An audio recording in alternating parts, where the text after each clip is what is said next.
Bab 1591, atas dasar apa? Hadiah yang tak terduga. Sander menatap Meila, sedikit penasaran, hadiah apa? Meila mengerutkan bibirnya dan tersenyum, rahasia. Sander sedikit tak berdaya. Meila menatapnya, senyumnya menghilang, dan berkata dengan muka serius, apakah kamu bersedia? Sander melihat sekeliling dan bertanya dengan pelan, dari landasannya. Meila menganggukkan kepalanya. Sander berkata, aku mengerti maksudmu. Meila bertanya lagi, oke.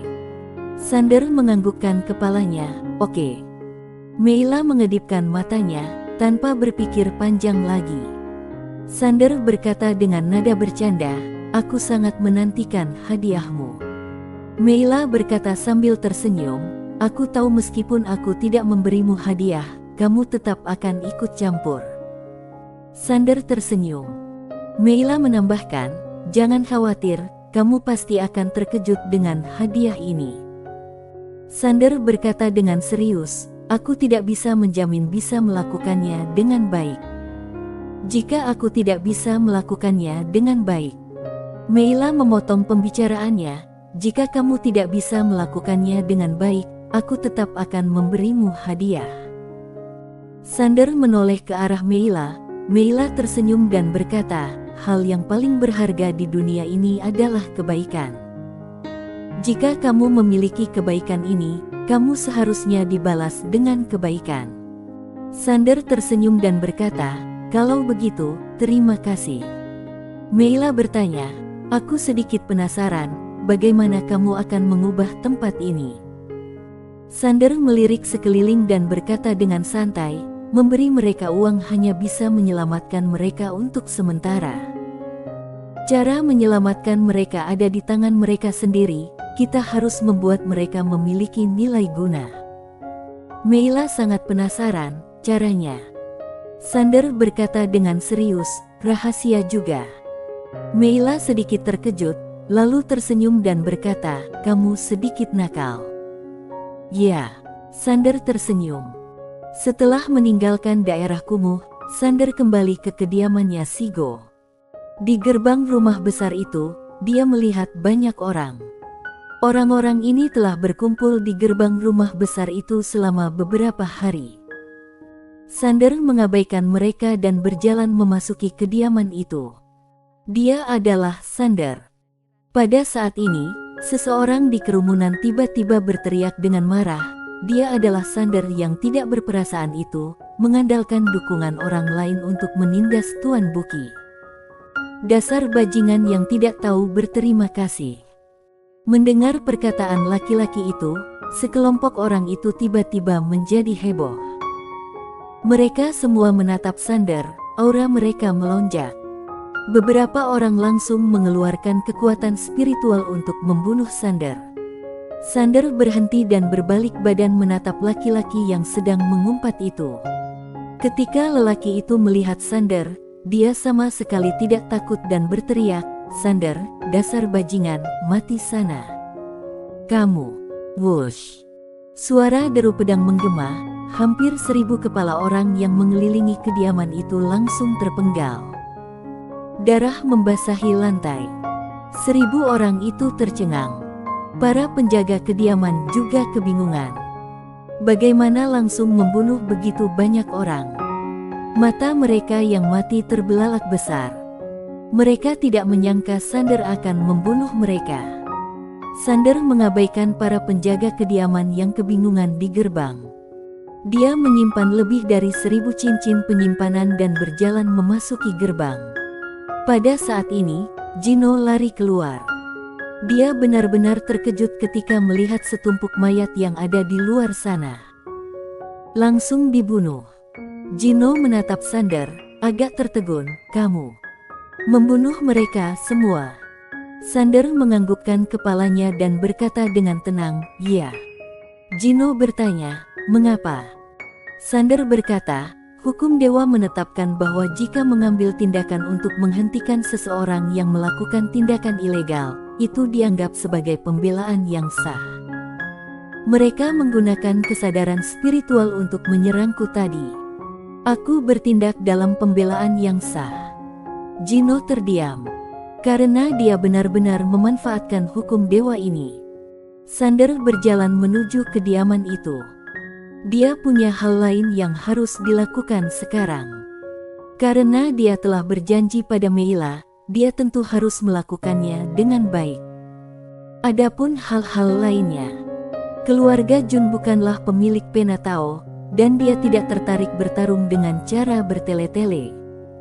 Sander berada di level apa? Keluarga Jun berada di level apa? Memang berhak bermain dengannya. Tidak lama setelah Sander pergi, Sigo berjalan menuju gerbang kediaman. Gino bergegas maju dan berkata, "Kak, Tuan Ye ini." Sigo tersenyum dan berkata, "Mantap." Gino sedikit bingung.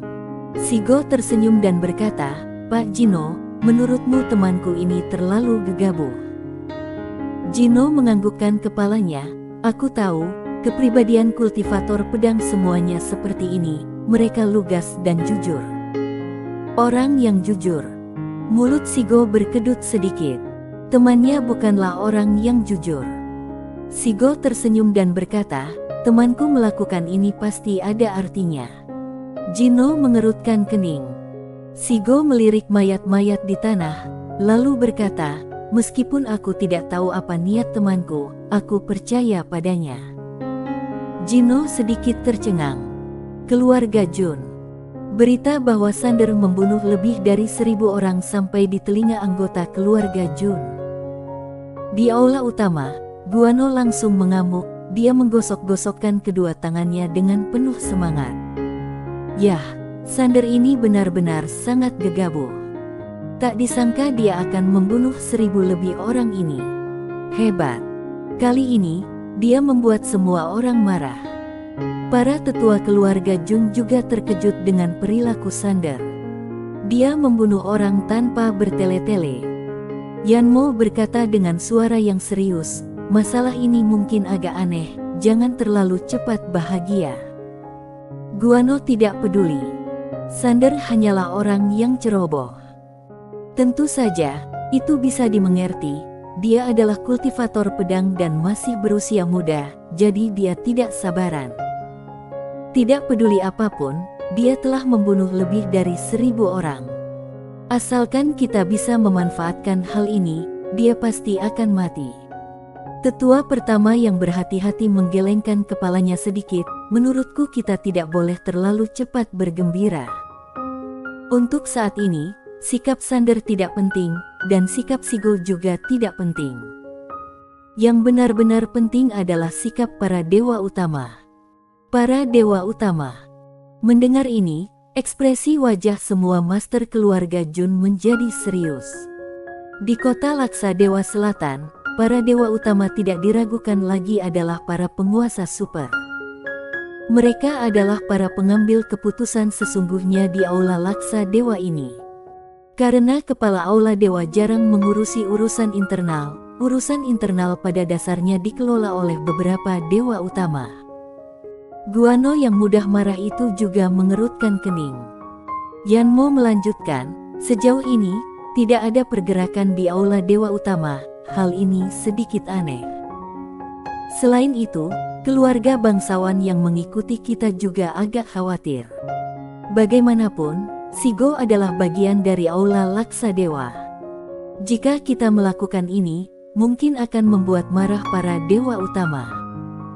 Sembari bicara, dia memandang Yona yang berada tidak jauh darinya.